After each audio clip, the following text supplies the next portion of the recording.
What's up, everybody? I got a great Sonny Rollins lick for you today.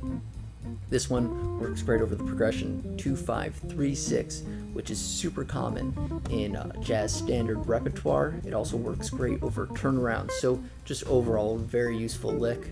I'm going to show you 4 different fingerings for it, all over the neck, all in the same register. And then I'm going to break it down for you and show you some of the devices that Sonny's using here in this lick. All right.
This 2-5 is in the key of F. Sorry, 2-5-3-6. We're in the key of F. So we're starting on the 2 chord G minor.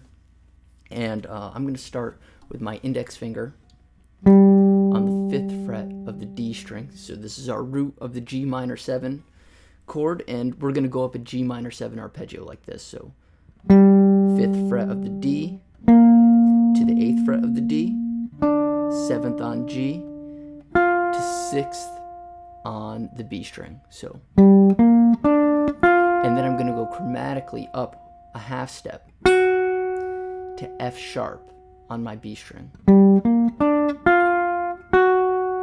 Now, at this point, we're on the C7 chord already. We're on the 5 chord. So that would make this an altered tone. The F sharp or G flat, however you want to think about it, over a C7 chord would be the flat 5, and Sonny plays this right on a downbeat, so the sound is it's very present, it's very intentional. So let's see, then up to A, or the 5th fret of the E string, and then back down to the 8th fret of the B string. So now he lands on this G natural, so what he's doing is kind of enclosing it. You see? He's going above it and then landing back on it, and we're going to see this a little later. Let's continue. So we're on G, and then we're going to go down to the 6th fret, then the 5th fret, all on the B string, and then the 7th fret of the G, and then the 5th fret of the G, and then the landing on the 8th fret of the D. So let me just play that so far.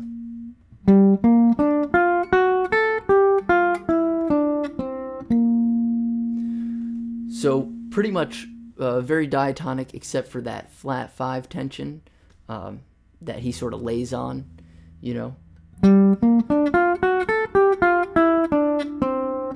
And now check this out. So we're gonna go down to our 5th fret of the D string and come up chromatically. We're gonna go 5, 6, 7. The notes are G, G sharp, and A.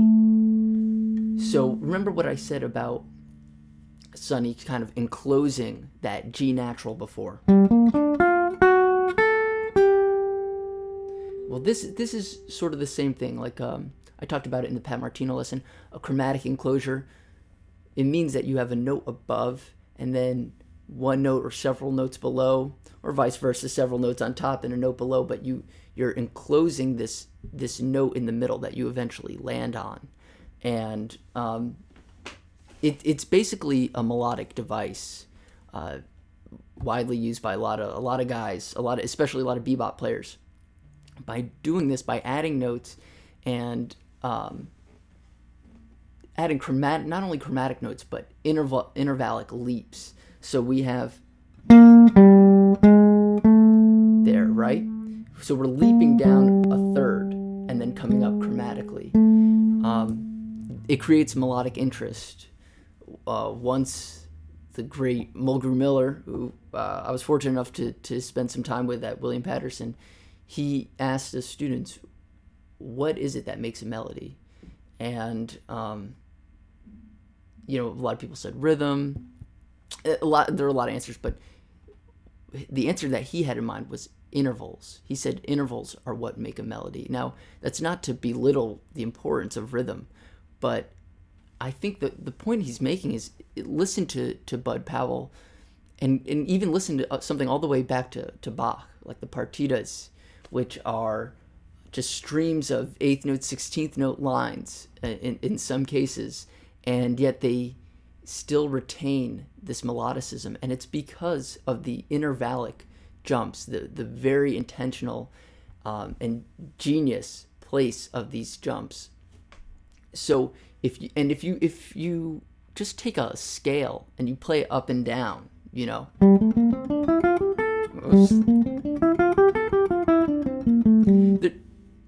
there's no melodic interest in that. So you really want to create these leaps, learn how to use these leaps, and the chromatic enclosure, the device we're talking about right now, is one example of that. Leaping down a third and then coming up chromatically, and this is our target note, our A. So we have, so far, let me go back to the lick, and let's see what we got.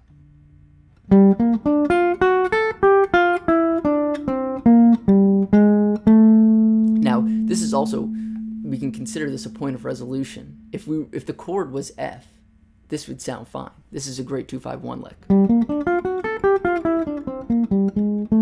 But of course, the progression is 2-5-3-6. So the 3 chord is A minor, and the 6 chord is a D7, right?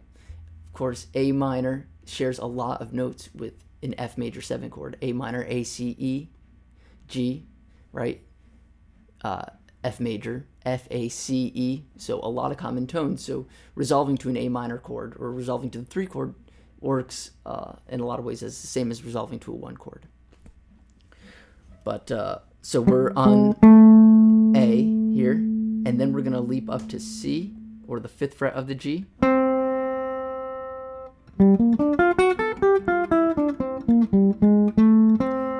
And then back down to the 5th fret of the D string, and then down to the 3rd fret, up to the 4th. So again, that's a chromatic enclosure, leap down and then come back up for our target note of F sharp, the 3rd of our D7 chord. So very strong chord tone, broadcasting the harmony there. So let's go over what we got so far.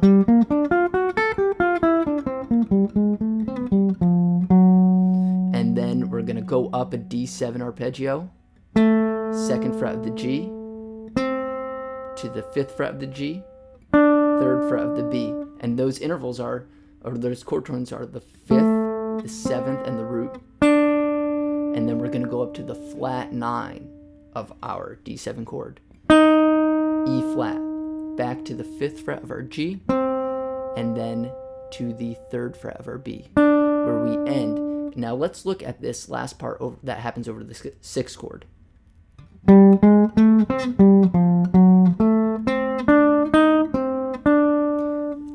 Right there, if you just isolate that, that's a very useful device for getting from the 6th chord back to the 2 chord, right? We're even just that, and then we could go. Now what I did there, I went C, B flat, right? And it's a resolution back to our 2 chord, which is what happens in the tune. We're going back to G minor. So that flat 9, D7 flat 9, and then Sonny actually continues this line. If you check out the record, you know, this is just the beginning. It's the progression is 2-5 or G minor C, F, D, back to G minor C, and then it continues on, but he is going back to G minor at this point, so this device works excellently for that. A,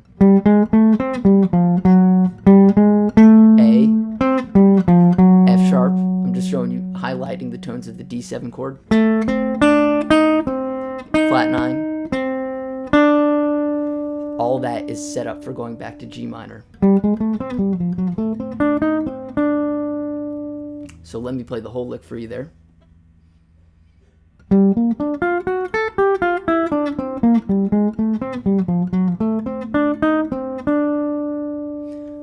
So, like I said, a wealth of information in this lick. I hope you found it very useful. I hope you're able to integrate it in your 2-5-3-6 progressions.